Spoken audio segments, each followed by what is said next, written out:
بسم الله الرحمن الرحيم والمرسلات عرفا فالعاصفات عصفا والناشرات نشرا فالفارقات فرقا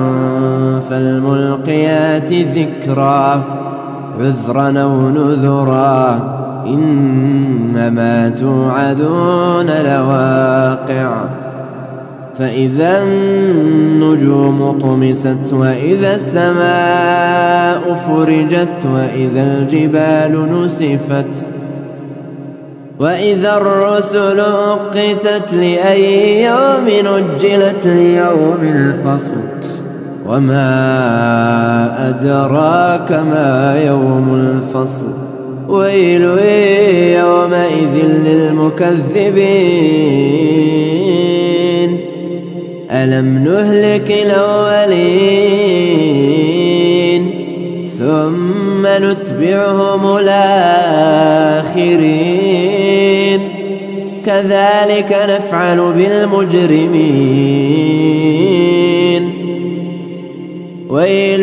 يومئذ للمكذبين ألم نخلقكم من ماء مهين فجعلناه في قرار مكين إلى قدر معلوم فقدرنا فنعم القادرون ويل يومئذ للمكذبين ألم نجعل الأرض كفاة أحياء وأمواتا وجعلنا فيها رواسي شامخات وأسقيناكم ماء فراتا ويل يومئذ للمكذبين انطلقوا إلى ما كنتم به تكذبون انطلقوا إلى ظل ذي 3 شعب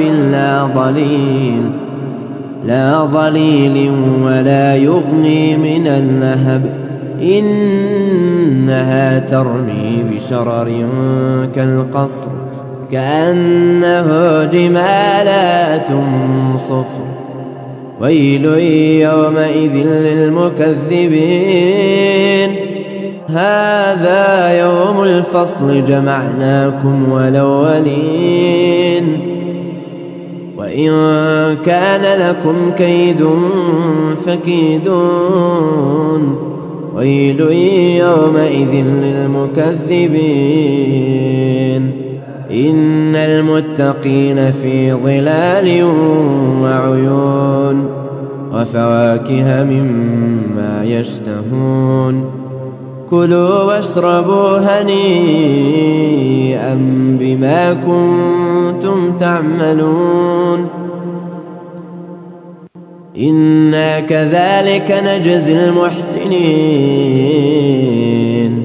ويل يومئذ للمكذبين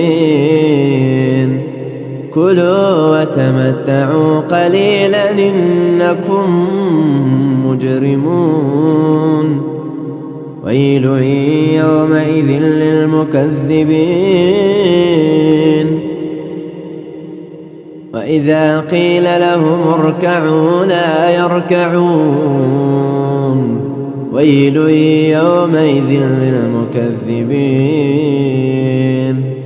فبأي حديث بعده يؤمنون